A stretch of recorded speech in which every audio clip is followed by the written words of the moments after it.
And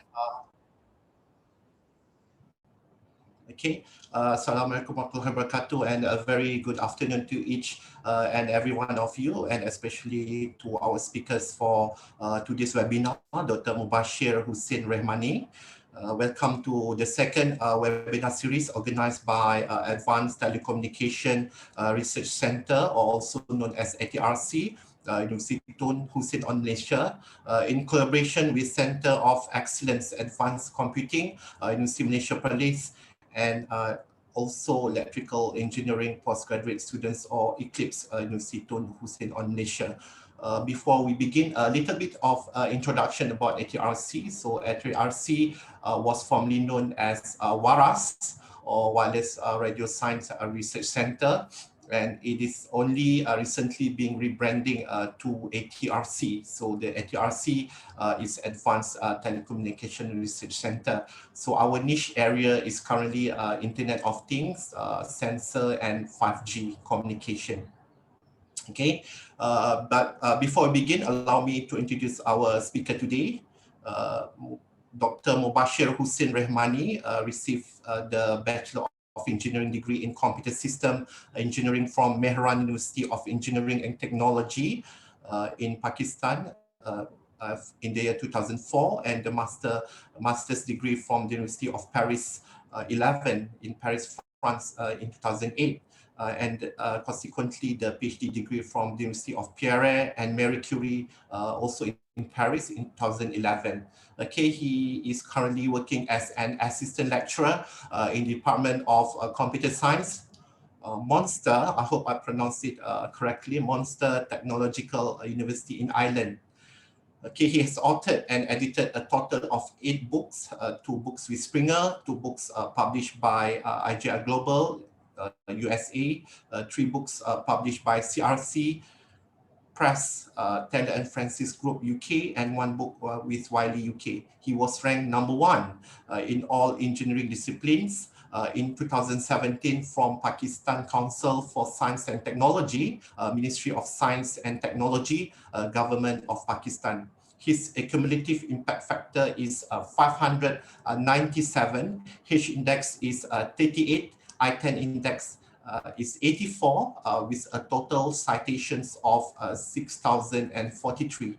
He has published over 100 peer-reviewed publications in high-impact journals, transactions, and magazines. He achieved excellence in scholarly output. His 13 peer-reviewed publications are highly cited articles placed in the top 1% in the field of computer science. He has been selected for inclusion on the annual highly cited researchers to 2020 in 2020 list from Clarivate. His performance in this context features in the top 1% in the field of computer science. Okay, before I call upon Dr. Mubashir, should you have any questions or queries, you can write them down in the chat room, or I believe we can have a short Q&A session later, Dr. Mubashir, and you can also ask the questions during the Q&A session.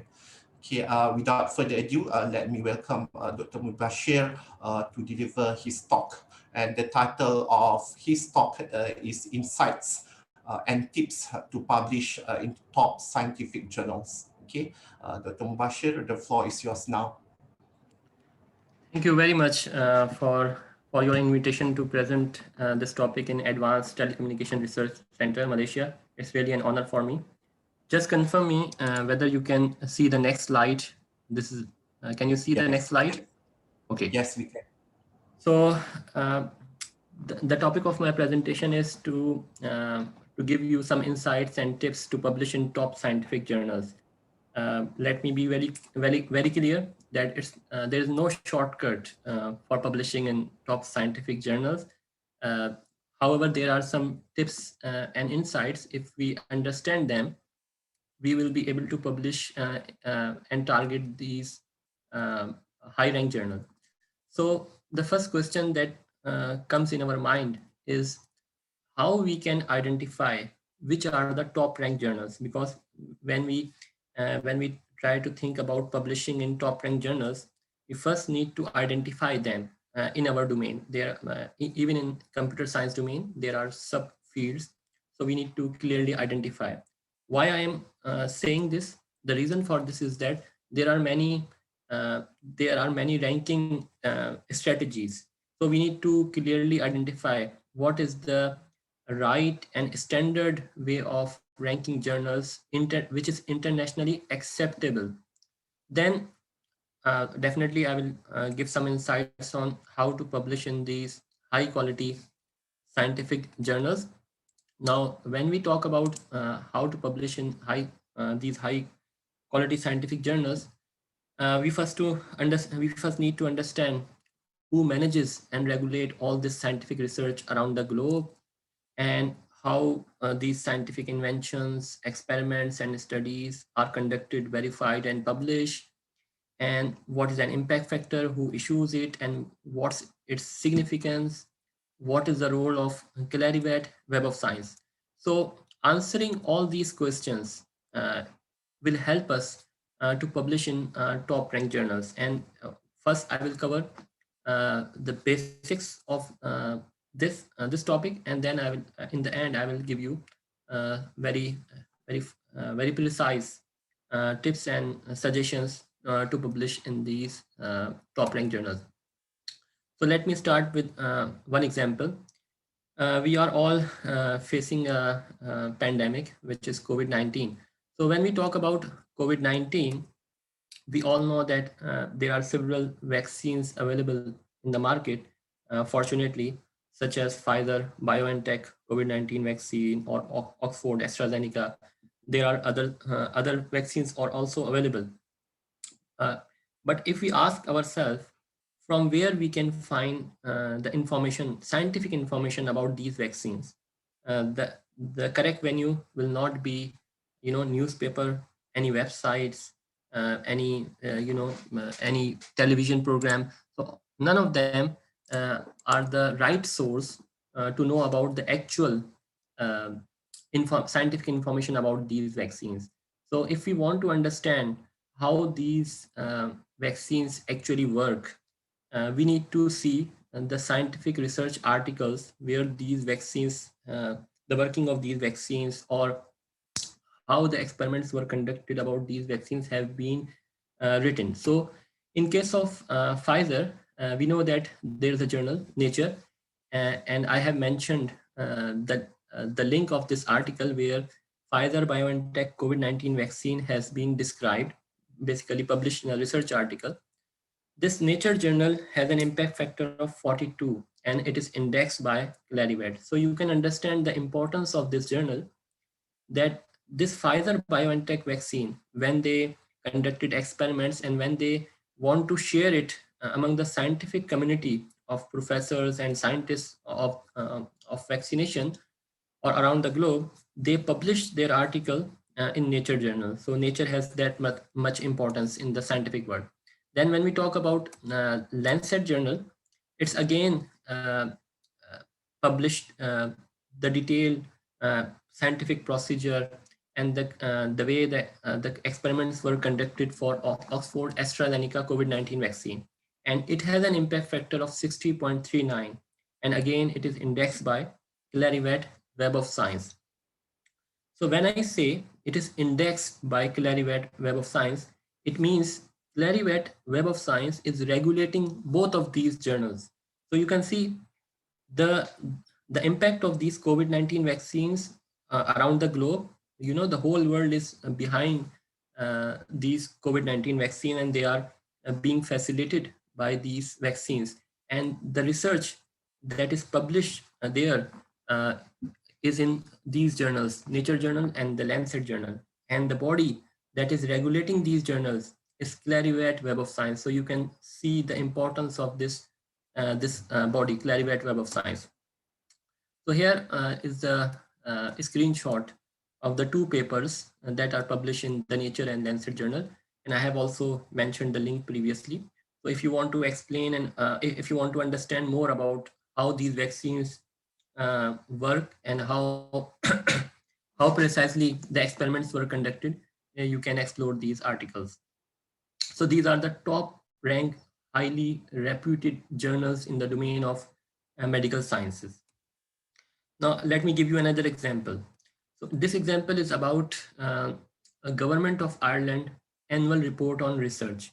So, every government try to make a policy, 5-year policy or 10-year policy of their research, how they invest the money, how much portion of their GDP they will be allocated, they will be allocating to the research domain. So same case is with Government of Ireland. There is a body which we know, which we called as Science Foundation Ireland. So Science Foundation Ireland is a government agency that look after and fund all the research within Ireland. So they each year they publish an annual report about the outcomes, about the strategy of the research that is going on in Ireland. So you can see they mention some matrices about how many papers were published, who are the top ranked journals within our, who are the topmost highly cited researchers, and where Ireland is positioning in terms of different domains around the globe in research. So they also mention few other statistics as well, that where Ireland stands with respect to other countries in research. So all this data has been collected by Clarivet, Analytics, and this is the same organization that managing and regulating the two journals that I mentioned previously. So by understanding these two examples, we came to the conclusion that there is an organization which we called as Clarivet Web of Science, or in simple word Clarivet, that has a very important role in the research domain around the globe. So let's talk about what are the roles of this Clarivet Web of Science and what it does actually. So if we look at Clarivet, Clarivet is a public traded company and it is registered in New York Stock Exchange. And previously it was in the intellectual property of Thomson Reuters. So it manages several platforms. The first platform is the Web of Science. The Web of Science basically, it organizes world's research information to enable academia, corporations, publishers, and governments to accelerate the pace of research. So it is, a platform where they gathered all the research that is going on around the world, and then they provide data to different organizations, governments, so that they can analyze that data and make decisions based on that data. So it's a very powerful tool. Then we have Publons. It's a newly launched platform where we can trace and verify peer review and editorial contributions of each and every contributor around the globe. Then we have Scholar One. So Scholar One is a website.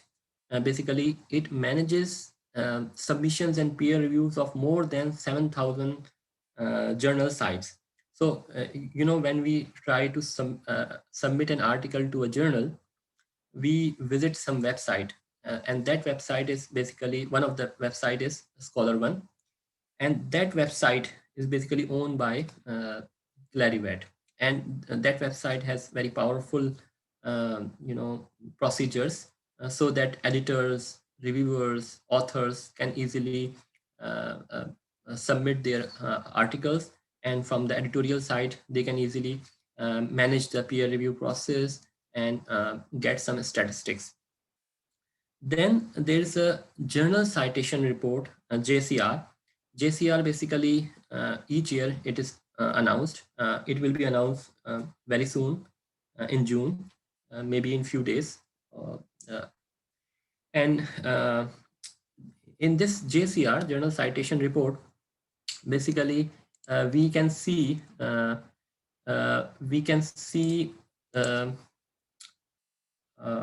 impact factor of a particular journal. impact factor is basically, I will explain later on what does it mean. So we can rank the journal with respect to impact factor. So this list of ranking of journals with impact factor, they are normally issued by Clarivate Web of Science. So whenever we visit any journal's website, or whenever we see any website, when it is written that this is the impact factor of this journal, so that impact factor is issued by JCR, Clarivate Web of Science, basically.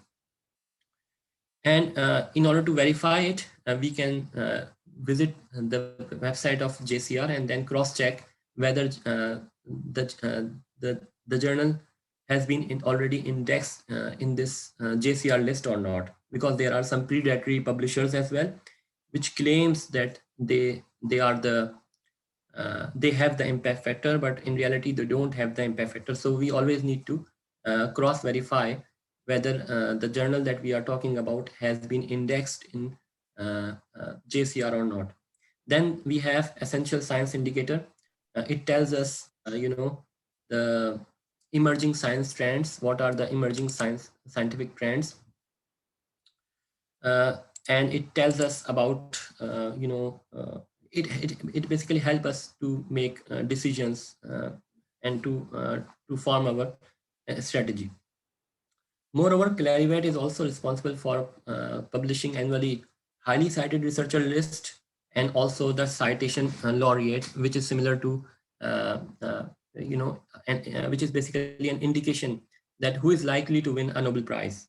Okay, so these are two of the list that Clarivate issues. So let me talk more precisely about JCR, Journal Citation Report. So it approximately there are more than 12,000 journals that are indexed in journal citation reports.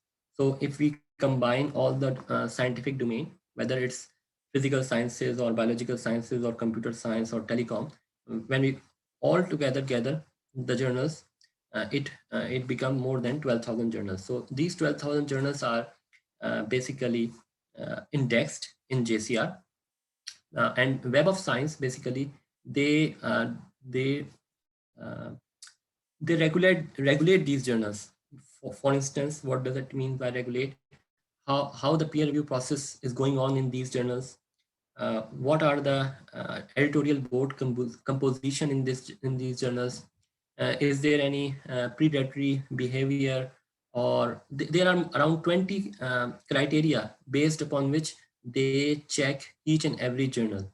So whenever someone launches a new journal, and if they want that their journal becomes internationally recognized, they have to register themselves with journal citation report with Web of Science, and there's a very detailed procedure. Publishers know about that. And then each year that criteria has been evaluated. If they found that there is a certain journal which is not following ethical practices, then they can even ban that journal. And there are numerous journals which are banned, which have been banned, which you can look at their website. So this is about JCR. Now, basically, there's a term that I will be using very frequently in the subsequent slides, which is citation.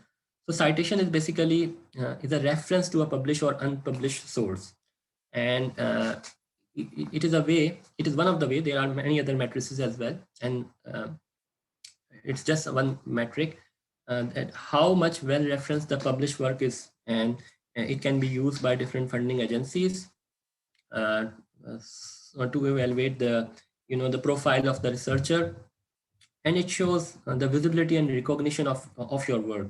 And basically citation and other matrices like impact factor or H index or I10 index, all these comes under the domain of library and information sciences, under the domain of bibliometrics. So basically citations is one of the criteria through which we can evaluate the performance of any researcher. Now, of course, the two articles that I just showed you previously, the one is published in Lancet Journal and the other one is in Nature. Both were on COVID-19 vaccine. They will receive enormous citations. Why? because they are about COVID-19 vaccine, and everybody who will be working on uh, the vaccinations or pandemic or COVID-19 related research, they will be citing their work. So they choose the journals very with very uh, prudence and with very careful, and you can see they consider the top of the top ranked journal in the domain of uh, biological sciences. And of course their work is pioneering work, so it will attract of course huge number of citations. Then we have impact factor. So impact factor is basically reflects the yearly average number of citations to recent article published in that journal. So it is calculated annually, and it is calculated by Clarivate Web of Science, as I just explained you. Now here is the procedure of calculating an impact factor. I just took an example of one journal, which is IEEE Communication Surveys and Tutorial. So they take, let's say, the 2019 journal impact factor of this journal has been calculated by the total number of citations that it received over the total number of published articles that it published in the last 2 years. And when you divide both of them, you get the impact factor. So there are two parameters: the number of citation it received and the total number of articles it published. So if a journal publishes lot of articles annually, then definitely since it's in denominator, the impact factor will decrease. And if a journal has a very consistent or less amount of articles published per year, quality articles, then they can increase the journal's impact factor. So the journal impact factor is directly proportional to the number of citation that it receives. So the role of JCR or Clarivate in this context is that they try to identify if there is any anomaly, or if there is any predatory behavior in getting the citations by the journal. There are many publishers around the globe. There are several hundreds of publishers who publishes these articles and manages those journals. So a few of them with some predatory mindset, they try to increase their impact factor. So if they want to manipulate the number of citations artificially, they can be easily catched by Clarivate Web of Science. They have very fine and precise machine learning based algorithms through which they can identify such anomalous behavior. So since they are dealing with more than 12,000 journals, so they focus specifically on the journals, on the publishers. They do not precisely focus on a particular researcher and try to identify which particular researcher is doing badly, because there are millions of researchers around the globe. They cannot, it is not their responsibility to regulate all those individual researchers. Now, H-index and I-10 index are two other parameters which are also used in bibliometrics. H-index is the largest number H, such that H publications have at least H citations. And I-10 index is the number of publications with at least 10 citations. So if a researcher has 20 I-10 index, it means the researcher has 20 published articles which receive at least 10 citations. And if a researcher has H index of 40, it means that researchers have at least 40 articles which receive at least 40 citations. Now let's move to more precisely to the ranking of the journals. So here I'm referring to Journal Citations Report JCR 2019. So you can see this is a global list of journals, and JCR basically ranked the journals with respect to impact factor. Impact factor is not the only criteria to rank the journal, but JCR consider impact factor as a metric. So you can see the first journal, it's a combined list of all the journals. So the first journal is Cancer Journal for Clinician, and it has an impact factor of more than 290.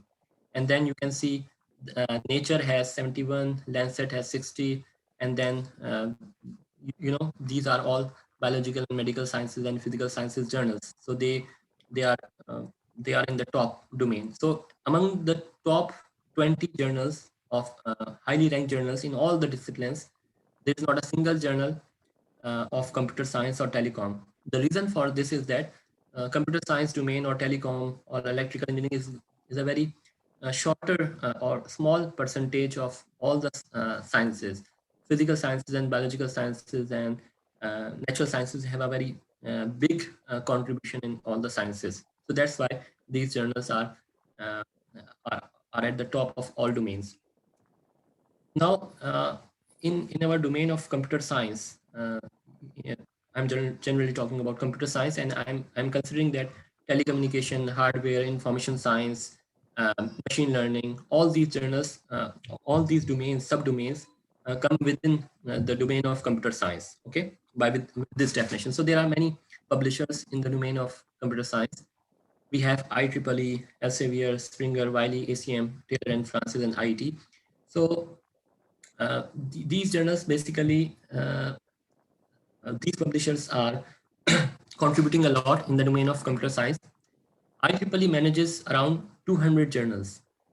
Okay, and IEEE is the publisher of more than 30% of world's current literature in electrical engineering, electronics, and computer science. So that's why we are always talking about IEEE. And in the subsequent slide, I will explain you further why we are talking more about IEEE in computer science domain. So you can see IEEE just own or manages around 200 journals. And when we talk about Elsevier, it manages around 2,500 journals in different subjects. And Wiley, more than 1,400 journals, and ACM manages around 50 journals. So this is the composition of the journals that are being managed by these publishers. Now, why we talk more about IEEE in the domain of computer science? The reason is that if we just consider the domain of telecommunications, okay, IEEE has 21 of the top 25 journals. So in the domain of telecommunication, there are around 80 journals in the whole world that publishes the research of telecommunication. And out of 25, top 25, 21 owns by IEEE. That's why IEEE consider one of the prestigious in the domain of telecommunication.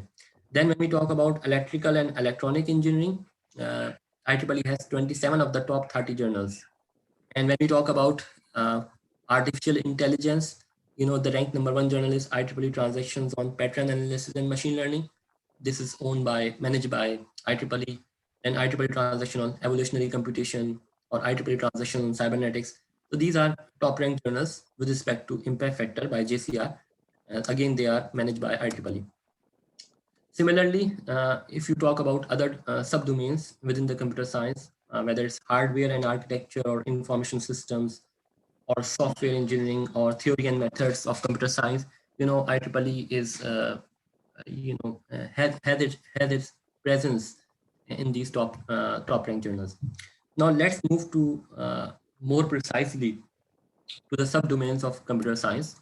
So let's talk about telecommunication. I'm putting telecommunication within the domain of computer science, and it is not me who is putting. Basically, Clarivate Web of Science put all these subdomains within the domain of computer science, within the umbrella of computer science.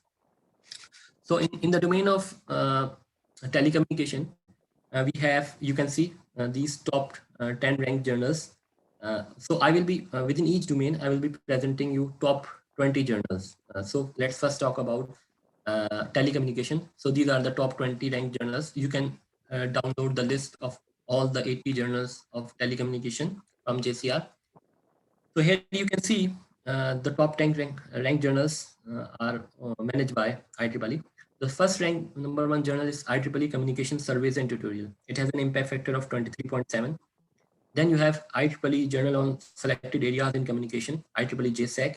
It has an impact factor of 11. And then you have IEEE Wireless Communication Magazine, and then other transactions. and other journals as well. Now, one thing that you need to understand is that when you are comparing the journals, you need to see which type of article that journal publishes. Okay, you cannot compare IEEE communication surveys and tutorial with IEEE transactions on wireless communication. That comparison is not fair because IEEE transaction on wireless communication uh, will be publishing technical article, pure technical article. Okay, and IEEE communication survey and tutorial will be publishing survey and review article. So the nature of the articles that both journals publishes is totally different. It's totally in opposite direction. Okay, so you cannot compare these two journals together. But for the sake of ranking, uh, they just rank the journals, and then we need to go into depth and understand that how we will compare a researcher profile or research. So in technical terms, if you want to publish technical articles and see what are the top ranked technical journals in telecommunication, okay. So the first one is IEEE Journal on Selected Areas in Communication.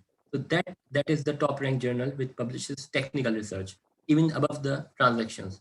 Then you will skip uh, few journals because they are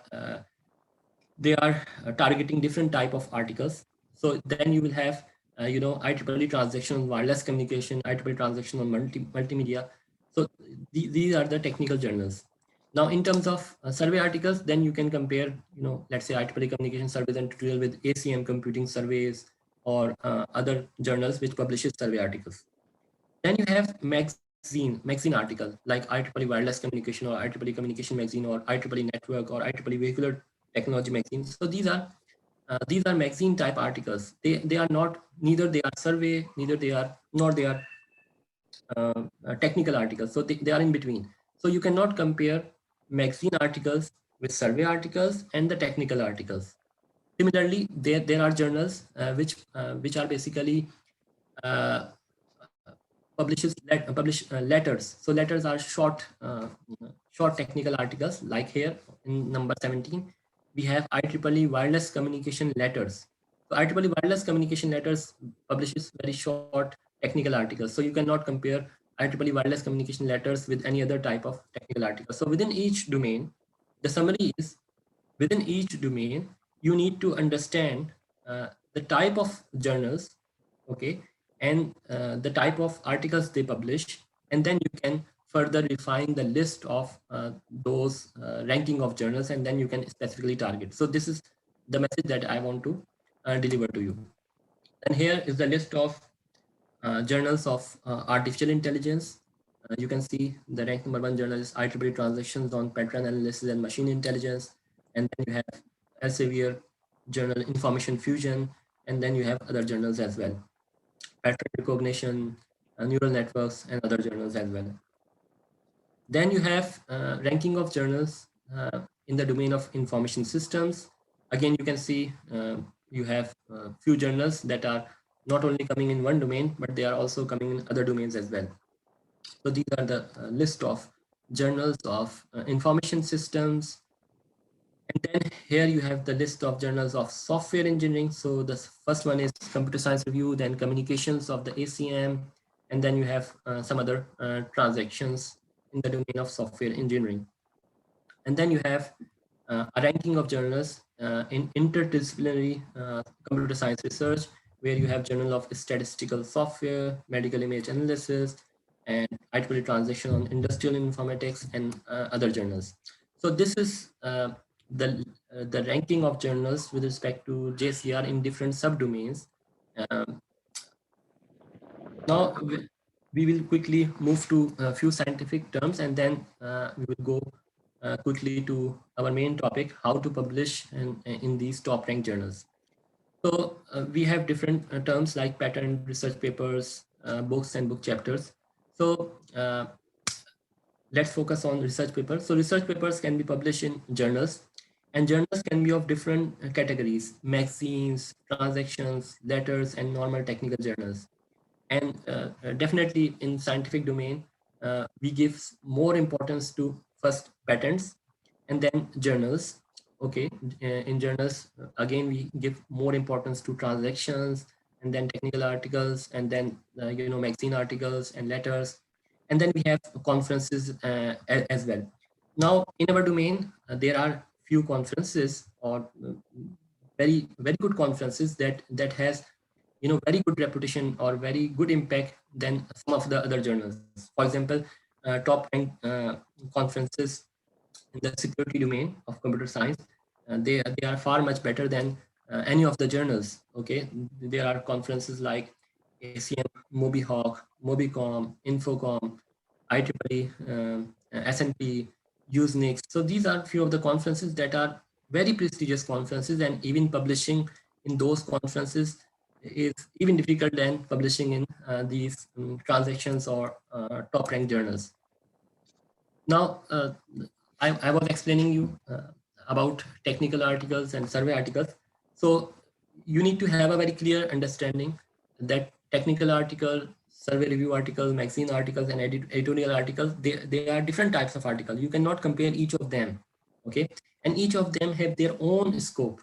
So for example, technical articles, in technical articles, you basically present your original technical work that advances the state of the art or provides novel insight. Okay, so it has the highest importance within the profile of a researcher or within the scientific domain, because here in technical article you are presenting your original research, your original idea, your technical idea of an scientific invention. Okay, and then these technical articles have subcategories like journal articles, like Elsevier computer networks journals, or Elsevier ad hoc network journal, or telecommunication system journals by Springer, or IEEE has some technical journals. Then you have transactions articles. Transactions articles are highly prestigious journals that publishing in those journals is very difficult. And then you have letters. Letters, quickly disseminate the knowledge of the technical articles. So you cannot compare these technical articles, the survey or review articles. Then you have survey or review articles. So the survey and review articles, basically they are the visionary articles, and they classify the existing literature to help readers to understand the topic and identify future research directions. Let's say a PhD student started his or her PhD, and that PhD student wants to understand about data dissemination protocols in vehicular ad hoc network, or routing protocols in smart grid, or malware detection in computer systems. So they need to understand the domain. So the survey or review articles basically helps those readers to understand in general broadly the topic, and guide the reader that what are the future research directions, what are the open areas in that particular domain on which you, if you can work, you can further contribute to that particular domain. So this is the goal of the survey or review articles. And definitely writing a survey and review article is also very difficult if you want to target a very prestigious journal, because you cannot write a survey or visionary article by just downloading few articles on a particular topic and then write your article. You need to have a global insight of that domain. You have the authority on that domain, and then you try to identify future research directions, and you provide your vision on that topic, and then you can write such a visionary article. So it has its own importance within the community. Then you have magazine articles. So magazine articles, basically it's a combination of technical and reviews visionary sort of aspect. We have a few magazines like in vehicular technology. We have IEEE vehicular technology magazine. In computer networks, we have IEEE network. In wireless communication, we have IEEE wireless communication magazine, and there are other magazines as well in the domain of computer science. So the nature of these articles is tutorial. Okay, magazines are targeted for non-technical people. So you do not provide technical details in magazine articles, and they are easy to read, but they provide very good overall insights. And then you have editorials. So editorials are basically managed by special issue guest editors, and they provide some insight. What are why the topic is important, and what are the articles published in a particular special issue. So there are many reasons for publishing these research articles, to earn PhD degree, to become professor, to attract funding, to recognize in scientific community, to disseminate scientific knowledge, and there are many other reasons why we should publish research papers. Now, we also need to understand quickly a scientific publication process.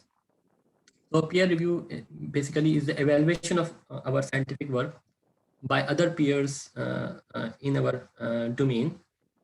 And peer review is vital to the quality of published research. If there is no peer review, the quality of the scientific research that we publish will be not of good quality. So peer review is a volunteer activity, and it's very important to maintain the scientific quality of the published articles. Now, peer review ensures the integrity of science by excluding invalid or low quality research. So if you want to prosper the scientific knowledge, we need to play our part as a peer reviewer. Sometimes we receive request of peer review, so we check the articles, and we try to do a very excellent peer review. It's an art, and it's also our responsibility, because when we publish our article, when we submit our article to any journal, there are reviewers who review our article. And imagine if the reviewer provides a review of single line that your article has no contribution, how much upset we become. This is not a good review. So when it comes to us, we also we should also do our best and perform a very good review. So review can be a single blinded or double blinded. Single blinded means the name of the reviewers are not shared with the author, but the reviewers are aware of the author's identity. And in double blind review, neither the author nor the reviewers are aware of each other's identity. So different journals have different peer review process policy. Some of them are following single blinded, some of them are following double blinded. So each one of them have their own pros and cons. Now, how the journal peer review process actually works. So once you write your article, you submit your article through the publisher's website. It first goes to the editorial office. Editorial office check, evaluate your article, whether it's follow the template and some other initial checks. And then this article is assigned to the editor-in-chief.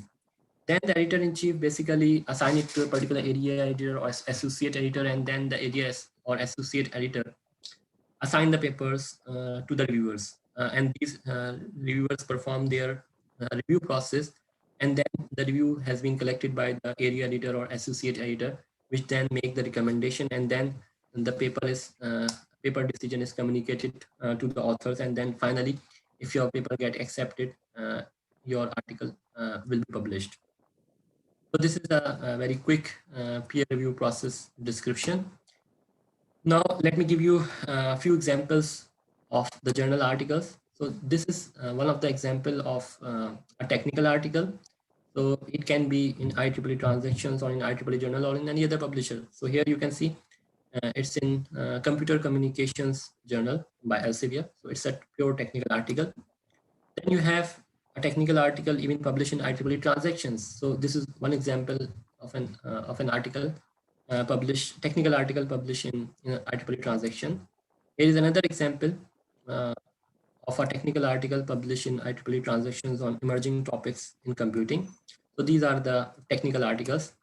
So this is an example of survey or review article that is published in IEEE Communications Surveys and Tutorial. So one more thing, the review visionary type articles can also be published in IEEE Transactions. So here it is an example. So this is IEEE Transactions on Industrial Informatics, where you can see a visionary article is published, but definitely that visionary article needs to meet the requirement of the IEEE transaction. Okay, then you have editorials, magazine articles, and guest editorials. So this is the type of journals that I wanted to show you. Now, let me describe you what are the ways of publishing in scientific journals. There are two major ways through which we can publish in journal. The first one is open access journals. So open access means whatever you publish will be access to everyone free of cost, but the money will be charged from the authors. So you as an author, when you will be submitting, you have to pay the price, you have to pay the money, and uh, it guarantees you very quick publication, even in 4 weeks or 3 weeks. Now there are certain issues with open access journals. The problem is that there are different opinions in the research community. No one is against making your paper published as open access. Open access is basically, it's a good activity to publish your research, accessible by everyone in the globe, because the people who are paying tax, they have the right to know what research is going on. So open access in principle, making your article open access in principle is good. However, the issue is that in some journals, you need to maintain the quality of the review process, because when you are charging authors, a lot of money, $1,500 US dollars or 2,000 US dollars or 2,000 euros, that's a huge amount for a single article published. So they guarantee very quick publication. So the issue is that there are some predatory publishers, which on the name of open access, they publishes low quality research. Okay, and as I explained you previously, uh, people want to publish their research because of promoting to the next grade of associate professor or professor, or earning the PhD degree, or publishing, publishing their research quickly. So they are inclined towards the open access journal. And then considering this inclination, few of the open access journals, they try to misbehave, and they don't have a very strong peer review process.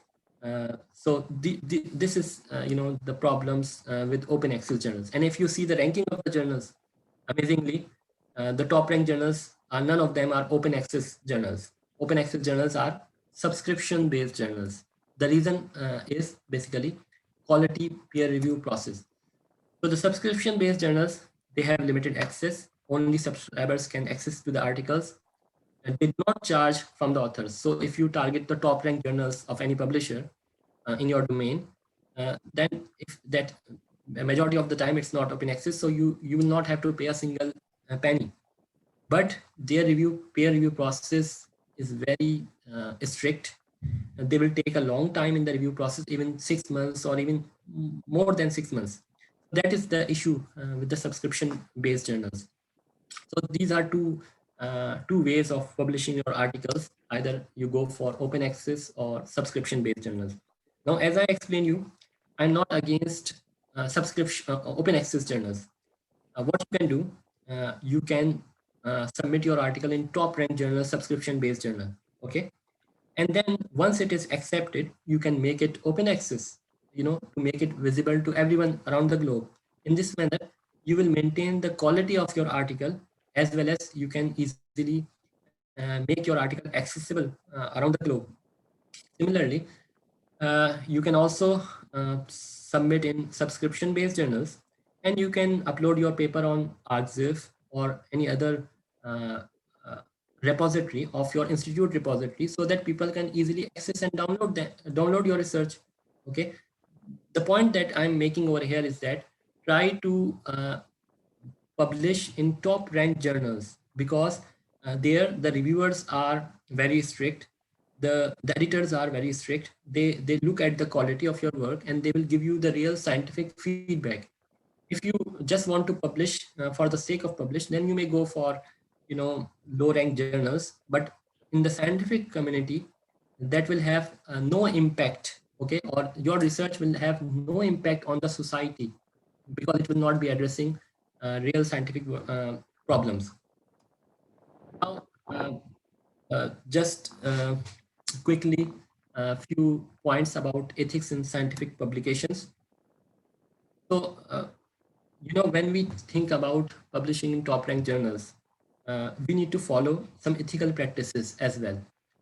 So plagiarism need to be considered very carefully.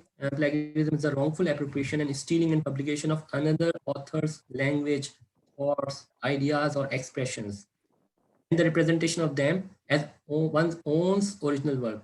So if you even copy anyone uh, figure or any idea, then that can be considered as plagiarism if you do not properly cite it. Okay, so always consider this aspect when writing your articles. So there are many reasons behind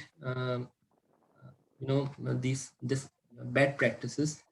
For example, someone thinks that my friend belongs to a poor family and he or she is doing masters or PhD, and he or she is unable to conduct research and not competent enough. So can I include his or her name in my research paper so that I can help him or her? No, that is unethical, because you only include the name of that author in your paper who directly contribute in that paper. Okay, and definitely it's a very general statement, but what is the level of contribution. If you just say that okay, just read the abstract and that is a contribution, you know better than me that that is not a contribution. So you are the better judge what is meant uh, by by a contribution in a paper.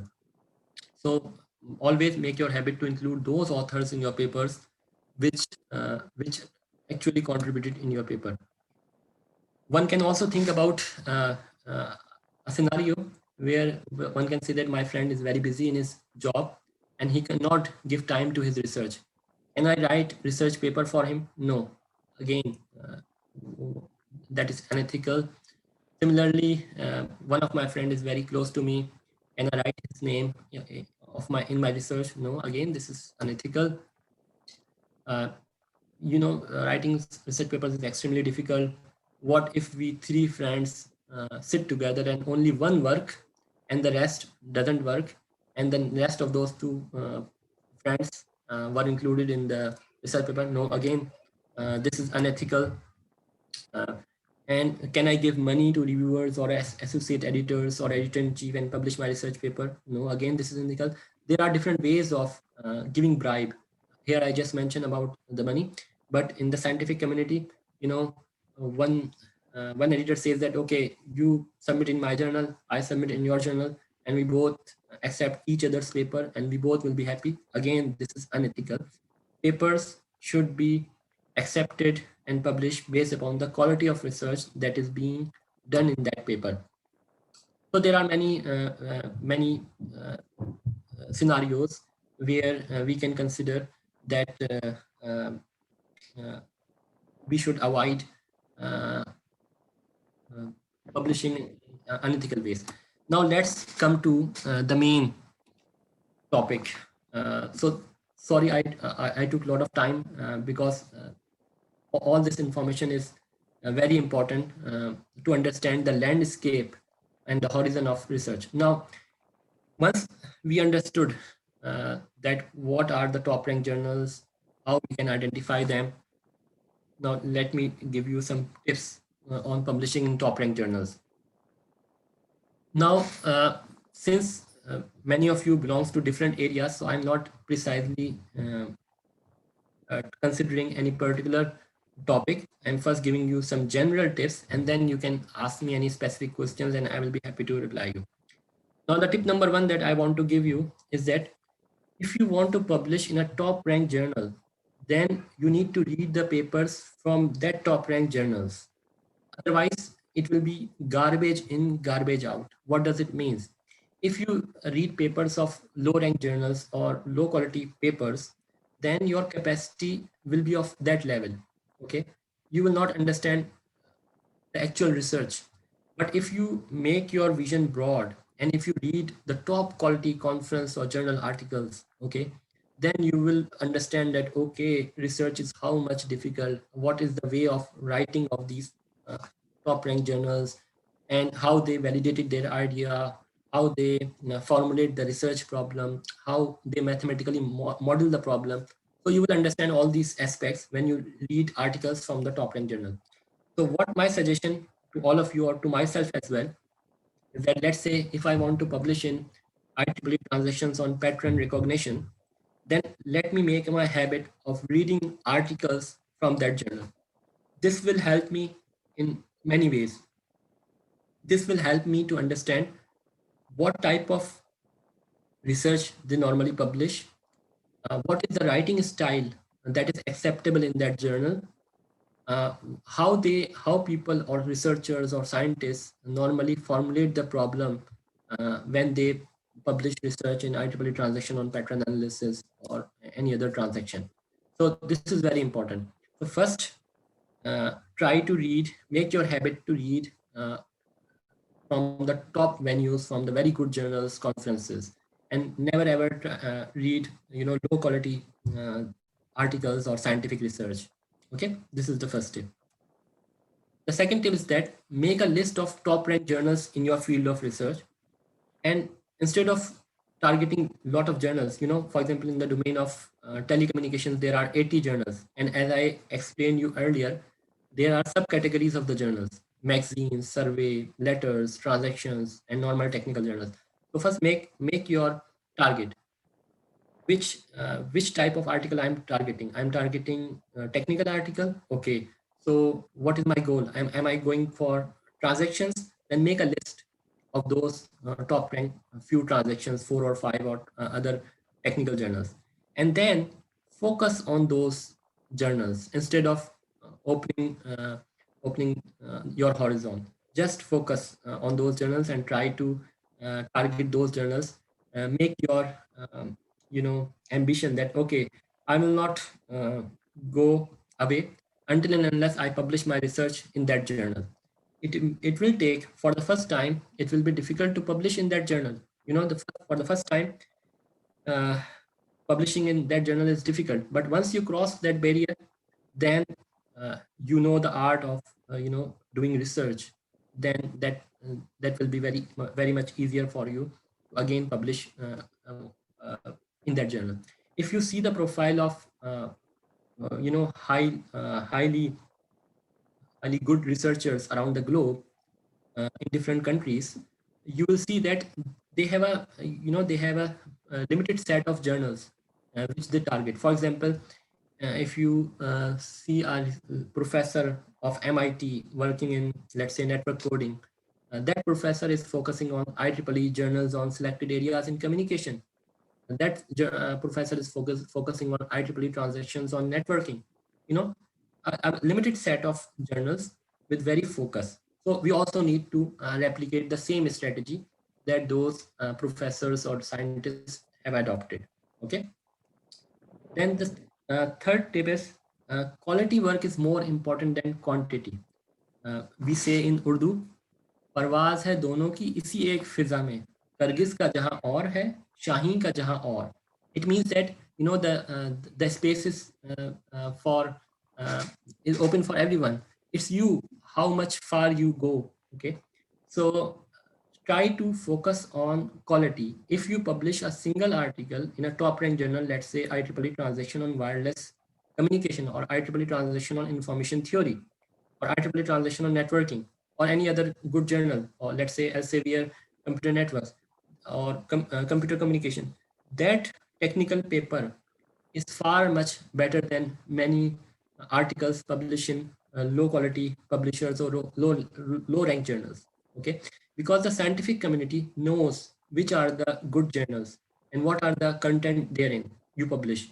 So try to make your reputation in front of the international scientific community.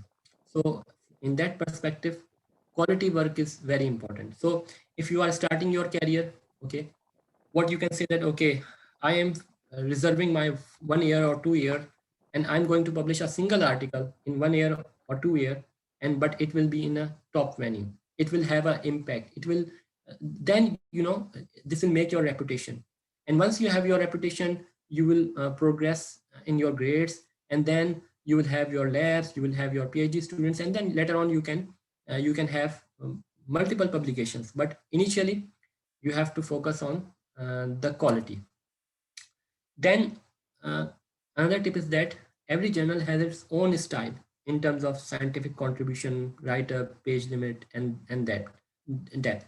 So you need to adopt your contributions to that style.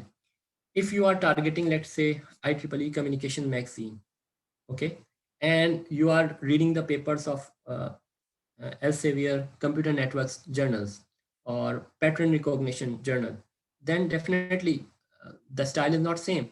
So as I mentioned previously, first shortlist the journals that you are targeting, then try to understand the style uh, of the contribution. So this will help you to easily able to publish in that particular journal. Then when you are shortlisting any journal or targeting any specific journal, try to find the top authors of your targeted journal. That information is already available in Web of Science in JCR, and you can find them. Or you can easily, when you browse that journal, you will find who are the most popular authors, top 10 authors of that journal. For example, if you want to target IEEE transactions on machine learning or IEEE transactions on networking, or IEEE journal on selected areas in communication, then you can find what are the top 10 or 20 authors that very frequently publish in that journal. So then try to observe their writing style, how they contribute, the way they handle the research problem and propose a solution. So in this manner, when you observe top authors of the journal, you will understand the art of problem formulating, of handling a particular problem, and this will give you some more insights to improve your own article. Then another aspect that these top ranked journals consider is the technological trends. For example, we have a technological trend of intelligent reflecting surfaces or blockchain. So if you have started your research and you are in the phase of deciding which topic to adopt, so try to adopt an emerging research area. Okay, IEEE Communication Society, IEEE Computer Society, both issues every year the list of top 10 technological trends. So try to follow those technological trends. For example, quantum computing or adversarial machine learning or terahertz communication, federated learning, metamaterial, meta surfaces. You know, there are many topics. So you can identify those topics by looking at these technological trends reports published by the Computer Society or Communication Society, or if you are working in any other in the domain of any other society, you can find those technological trends.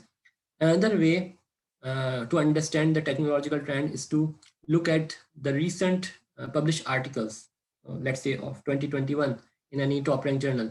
So you can find the keywords on which topic they are addressing, and you can also follow that work.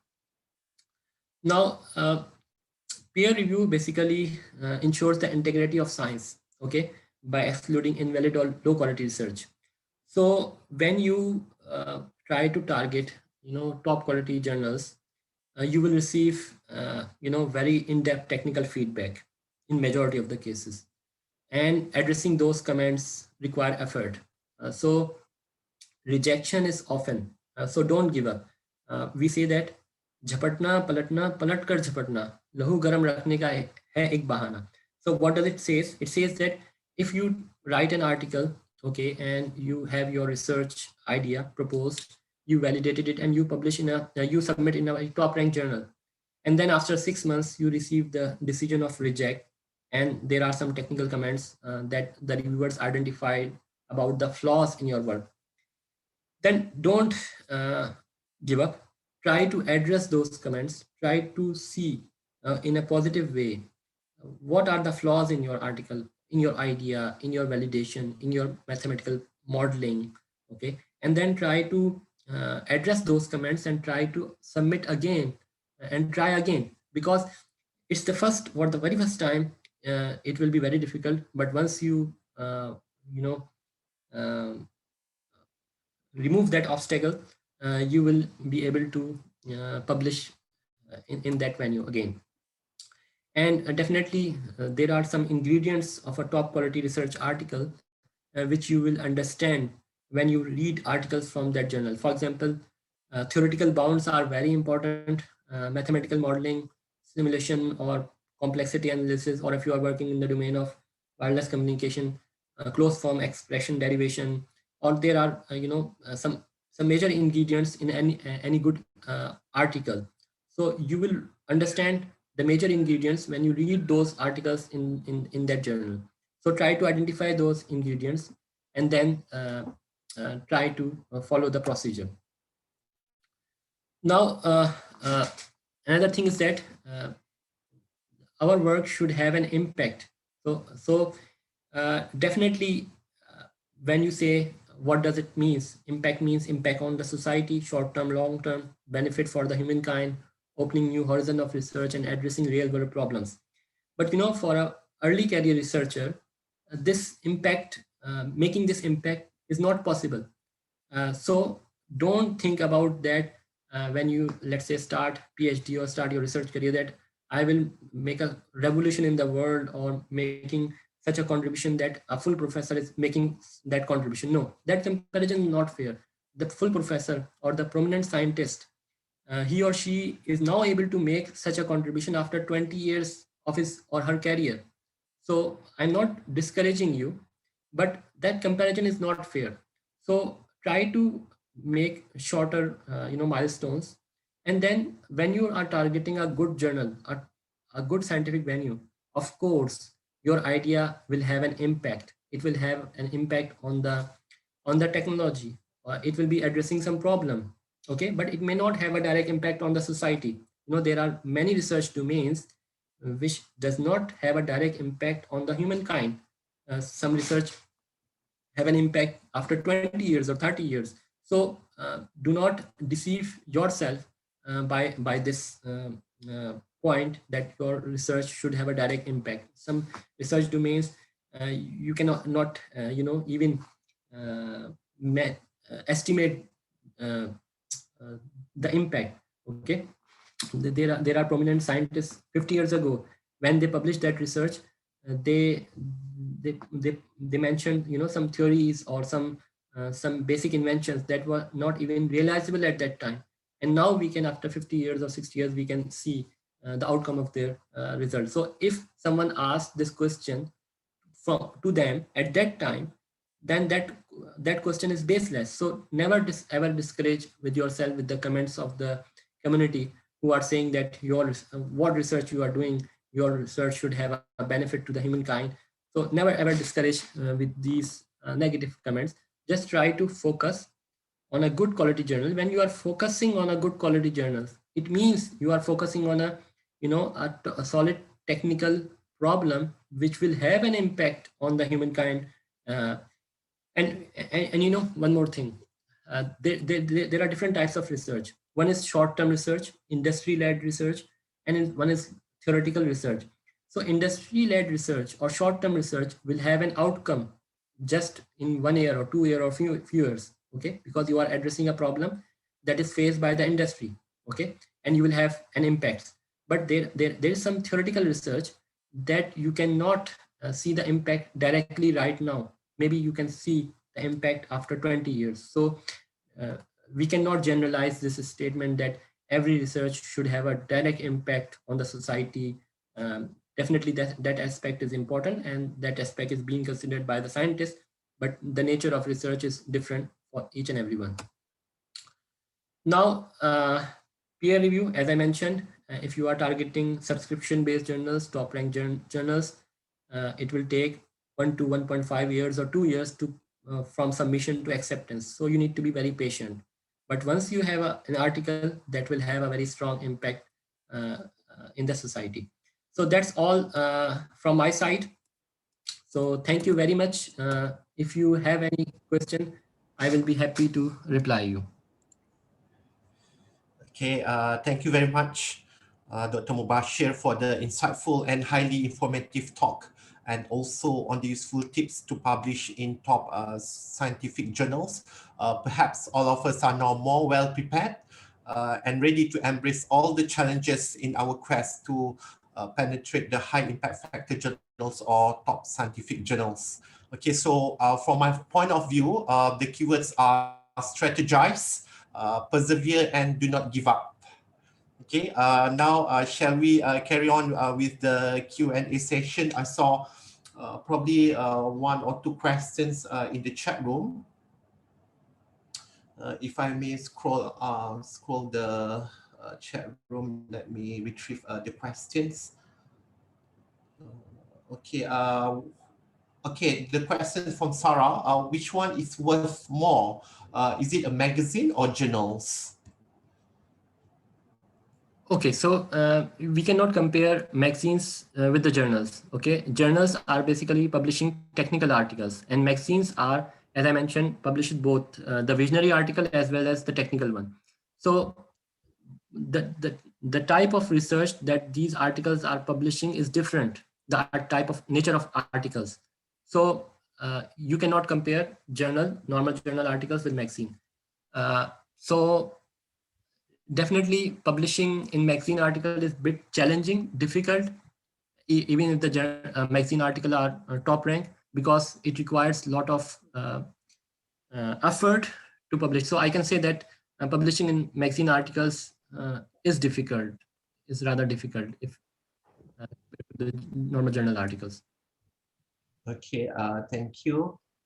Okay, I think no more questions on from the chat room. So I open the floor to any questions from the participants. So if you have any questions, you may ask now.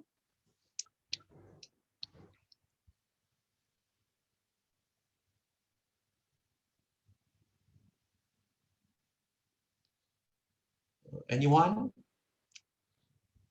Okay, Yeah, can you hear me now? okay, please carry on. Assalamualaikum. My name is Shahid. I'm basically from Pakistan, but I'm a PhD student in Petronas University. So my area is related to wearable electronic for on-body communication. So my question is, what is the criteria for an article to be accepted for publication in IEEE transactions? Because it's a bit, I'm a bit confused that what is the main criteria? Either they want to accept the paper that not existed in the literature review. So this is my main point. And the other thing is, like, what is the main difference between the IEEE transaction and letter? I'm just clear about the letter. I mean, the letter should be 2 or 3 pages. But what should be included in the letter paper as well as in the transaction paper to be accepted for publication? Okay, okay. So let me first answer your last question. So let's say if you are working in wearable electronics, and you have prepared a very short algorithm, okay, a complexity, you have performed a complexity analysis of any wearable device, okay. So that algorithm is the original contribution you made. You write that algorithm and you evaluate it on a particular wearable device, and that result is very short, but it's technical contribution. So you can publish it in a letter, 2 pages or 3 pages or 4 pages. Even you can publish the same letter to transactions as well. Transactions not only publish the technical transaction articles, but also publishes letters as well, majority of the transactions. So it is not necessary that you specifically targeting any particular letters. You can also submit your short article, technical article, in the form of letters to that transaction. So this is the answer to your second question. Now, one more thing that I want to add in that is that if you extend your idea, let's say you first develop let's say implant, okay, and then you have carried out prototype testing, and you have developed some material as well. So you have a full-fledged contribution. Then you will write that full-fledged contribution and all that detailed analysis, prototype analysis, simulation-based analysis, technical contributions in a particular article, and you will publish it in a transaction. So it's in-depth analysis of your technical contribution. It should not be minor contribution. It should be a full-fledged. And how you will determine what is minor contribution and what is full-fledged contribution? you need to read articles in your domain published in that transaction, so that you can understand, okay, this is the level of contribution that they consider as a contribution. That's why I have been saying that try to first identify the journals that you are interested in, and then try to read. This will help you to understand what are the minor contributions, what are the major contributions. Okay. Now, what is the criteria for IEEE to accept an article? It varies from journal to journal. If you are looking for IEEE magazine, their criteria is totally different from IEEE transaction or any Elsevier journal or Springer journal. Each journal has their own criteria for acceptance or rejection, and it is a consensus developed among the editorial board, editor-in-chief, and the reviewers. What level of papers they are going to accept. Okay, for example, if you are considering two transactions in your domain, then both of them have a different criteria. First transaction will have a very strict criteria, then the second transaction may have a lenient criteria. So in order to understand the criteria, I again refer you back to read those articles. You will understand, you will have a feeling what type of article they are publishing. Once you read, let's say, 20 article of that particular transaction in detail, you will excel. Okay, this is the thing, these are the ingredients that they are asking in every paper.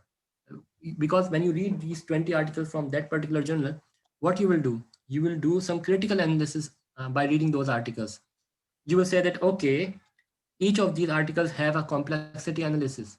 Each of these articles, or majority of those articles that are published in this transaction, they have prototype testing, they have evaluation, they have a necessary component is mathematical modeling. So in this manner, you will be able to identify the level of contribution made in each article, as well as the criteria of acceptance or rejection. Now, generally speaking, uh, if you go higher and higher, the contribution, the novelty of the idea and the contribution need to be unique and need to be significant enough. For example, if you are planning to publish in Nature or in the Lancet journal, then you can see uh, the COVID-19 vaccine paper of BioNTech or AstraZeneca were published in those journals. So if you make such level of contribution in biological sciences, then you will be able to publish in Nature or the Lancet journal. Otherwise, uh, they will not accept your paper. Similarly, if you are targeting of IEEE transaction on biomedical engineering or any other journal, then see what level of contribution they are making, because there are many subdomains, and I'm only expert in networking domain, so I cannot exactly precisely tell you what are the criteria for biomedical or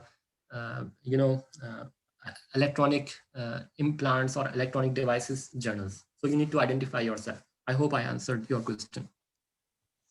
Yeah, thank you, Dr. Mubashir. We have one question from the participants. Scholar one, can we say it is a management system for submission of papers? And the second question is, what is editorial office in peer review just mentioned? Okay, so yes, Scholar One is basically a management system for that facilitates not only the authors, but the reviewers and the editors, and as well as the editorial office. As an author, when I will be using Scholar One, I want to submit my article in an easy manner. I want to check the status. What is the status? So Scholar One will help me to facilitate this. As a reviewer, when I will be reviewing any paper, it will help me to see what article has been submitted. I can easily submit my review. There is a questionnaire that I can easily fill out. As an editor, Scholar One helps me to easily identify, locate any reviewers, easily check, identify, find any reviewers or keywords, and then manage the peer review process. From the editorial office, basically, Scholar One helps you to collect the statistics. Each year, each journal has to submit statistics to the Thomson Clarivet or to the main publisher. How many submissions were there annually? how many, what was the rejection rate, what was the acceptance rate, all these statistics need to be collected, and that can only be done through Scholar One. There are other platforms as well, but since I was focusing on Clarivet, so I just mentioned this one. Now your another question was, what is the editorial office in peer review, you told. So editorial office does not have any role in the peer review process in reality in top ranked journals. It's the editor and the reviewers. But in open access journals, in other journals, editorial office try to intervene in the peer review process. So that's why since I have some experience with every type of journals, so I can say that in low ranked journals, editorial office try to influence the peer review process. So that is the role.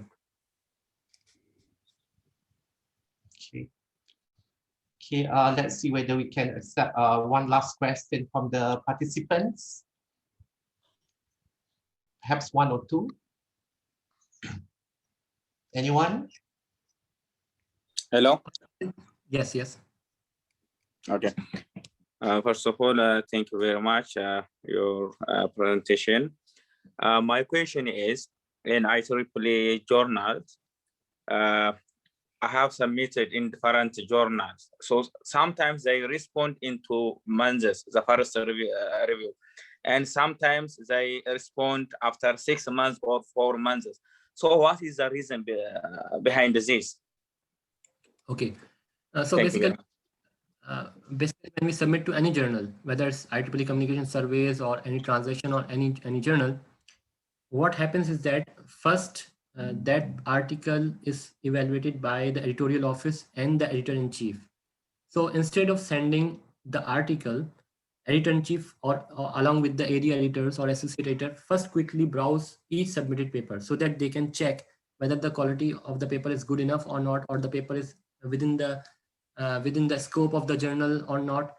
And if they think that okay, the submitted article is not within the scope of the journal, or the contribution is not significant, they can do desk reject. They can immediately reject in 1 week or 2 weeks or 3 weeks. Okay, but if they think that the paper has some potential and it should go for formal peer review process, then they launch the peer review process. And this may take, as I mentioned, if it's a good journal, it may take months, 6 months, 4 months.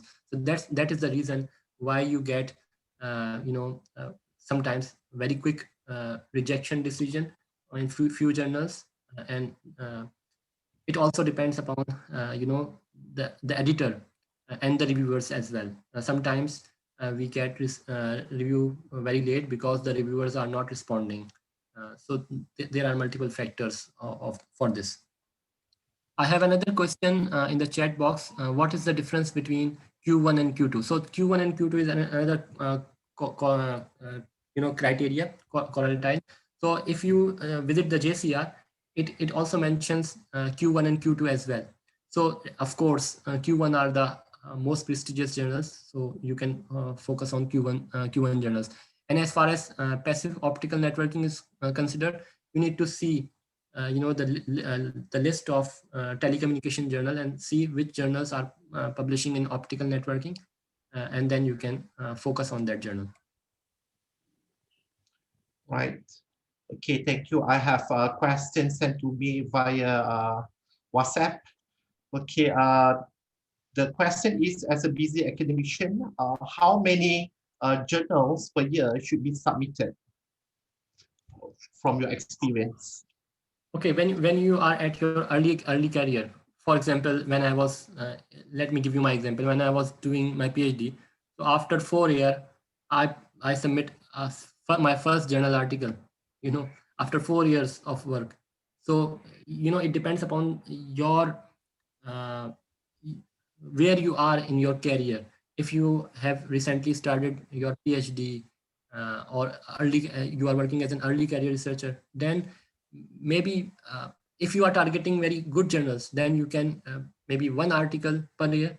But if you are a well-established researcher, scientist, and you have multiple postdocs, multiple PhD students, then definitely that number will increase, because you will have on the supervisory role, you will have your expertise develop.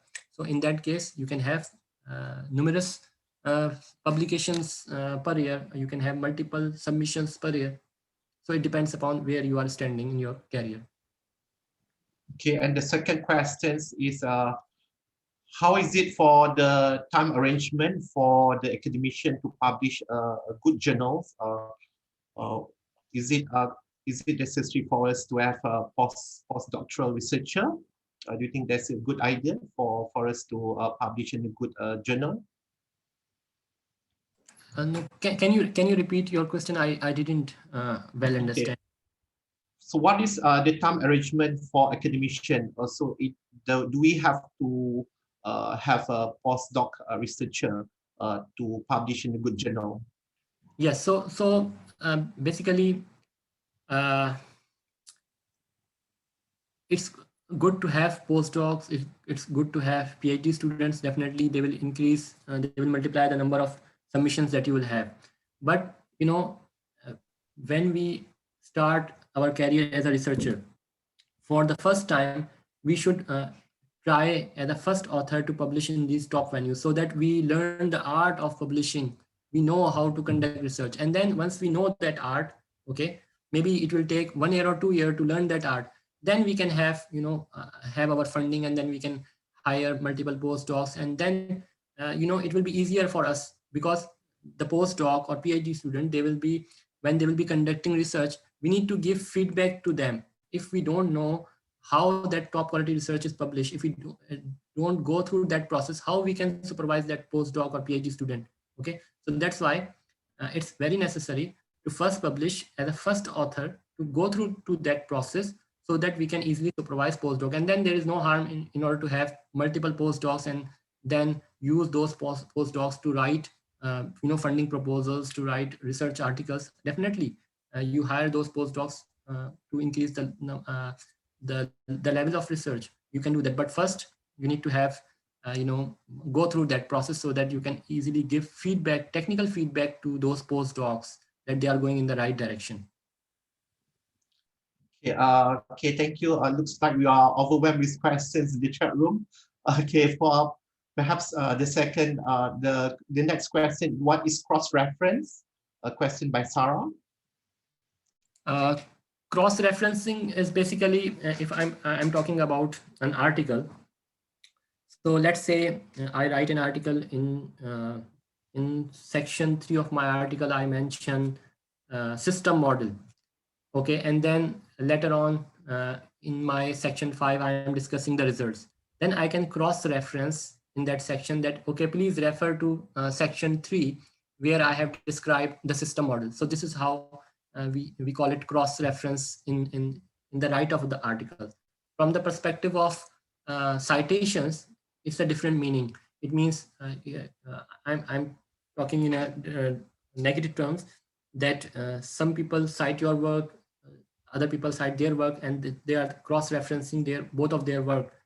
So that is not encourageable to do such a thing. So this cross-reference has a different meaning in the write-up and in the perspective of citation. So generally, when we talk about cross-reference, we talk about in the write-up. Okay, thank you. I think Sarah, what is Sarah implying is that she's actually asking about the cross-reference company. Okay.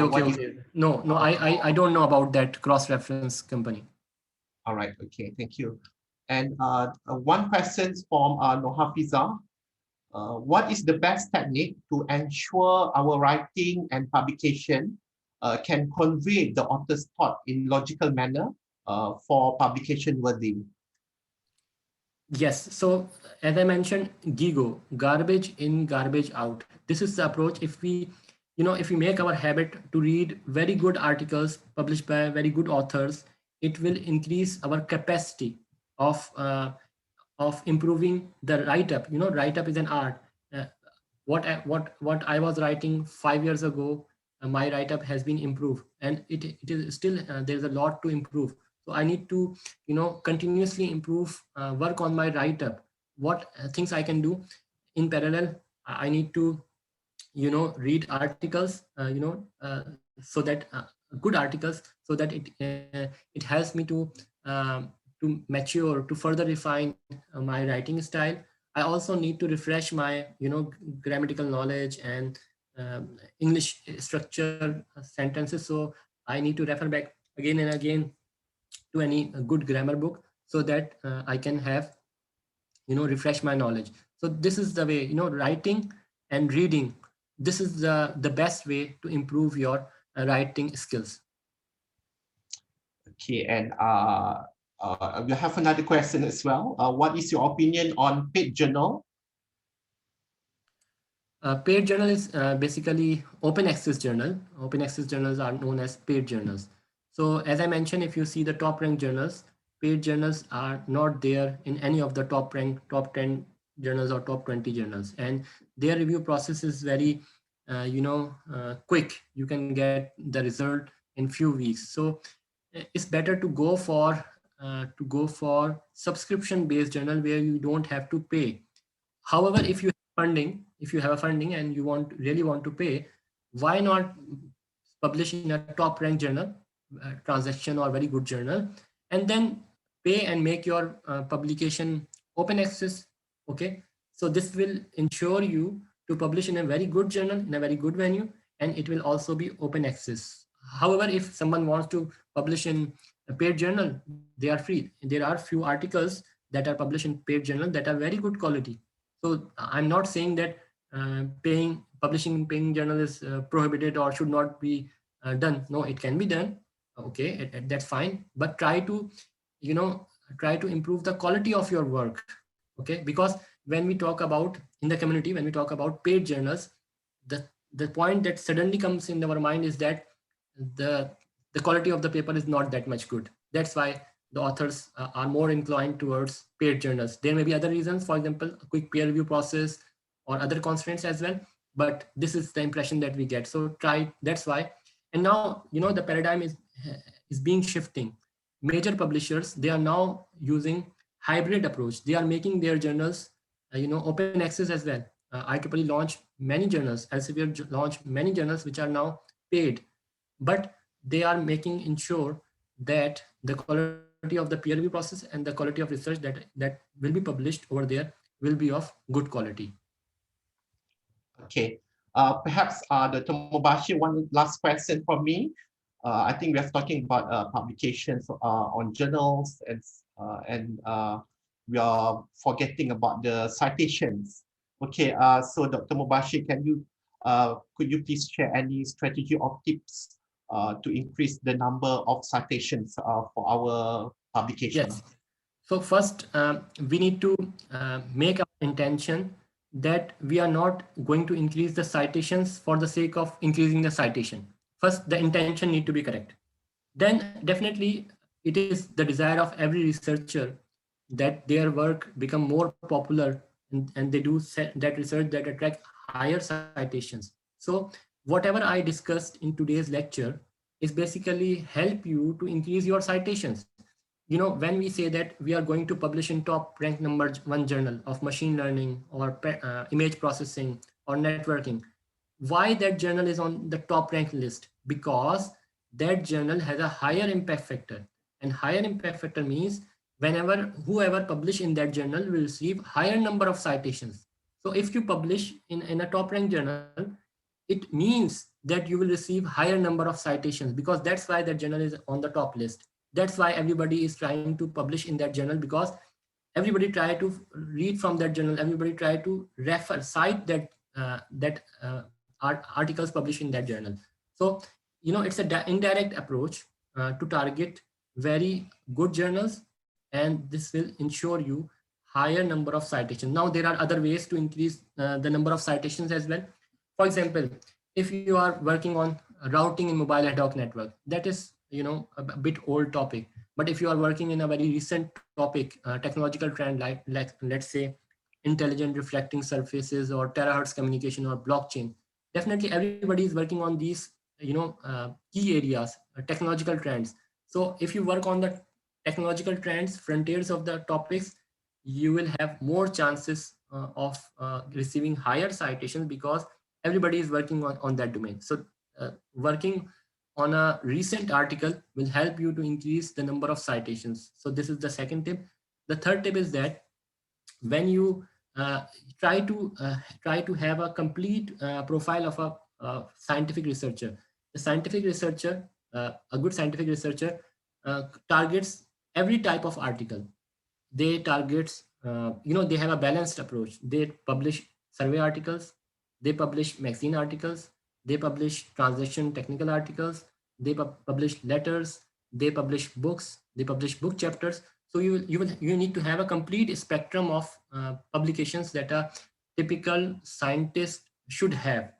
Then when you have these multiple set of articles, then you will have a higher number of citations. And of course, if you are addressing on a very impactful technology, or which has a direct impact on the society, or you are addressing a very industry-led specific problem, then you will also have more chances of receiving the citations. But if you go for artificial ways of increasing the number of citations, that will be problematic, because the community, the experienced researchers, scientists, they know exactly which people are trying to deceive other people, which people are trying to increase the number of citations in an unfair manner. For example, when a person is conducting review, that person himself or herself asking the authors to include his 10 papers, cite his 10 papers or 20 papers, that is a bad practice. And if the publisher found that, then you will be banned. So if we ask our friends, please try to increase try to cite my articles, that is not a good practice, ethical practice. If you are doing a good work, it will have an exponential effect. It will attract the number of citations. So these are my comments on the citations. Okay, thank you, Dr. Mubashir. It looks like we have to close our Q&A session now. Okay, due to the time constraint, so I'm sorry about that. And the next on the list is the photography session. So I would like to ask for the participants' cooperation to switch on your video. And Dr. Mubashir, can you unshare your screen? Thank you very much. So I think one of us will take the photo. Okay, again, switch on the video and put your biggest smile. Okay.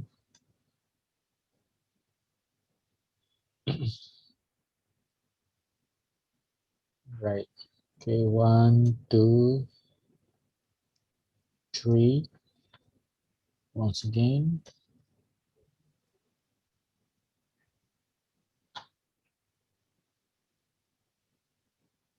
One, 2, 3. All right. Okay, thank you, everyone. Ladies and gentlemen, it looks like we have come to the end of our second webinar series. Once again, I would like to thank Dr. Mubashir as our guest speaker, and to all the participants for listening until the end. Hope to see you again in our future webinar series and this webinar session with Wabillahi taufiq wal hidayah. Wassalamualaikum warahmatullahi wabarakatuh. And enjoy the rest of the day, everyone. Thank you. Thank you very much. And thank you very much for inviting me. Wa alaikum assalam wa rahmatullahi wa barakatuh. Wa alaikum assalam. Allah Hafiz. Prof. Mubashir, Thank you, Doctor. can you wait for a while? Yes, sure.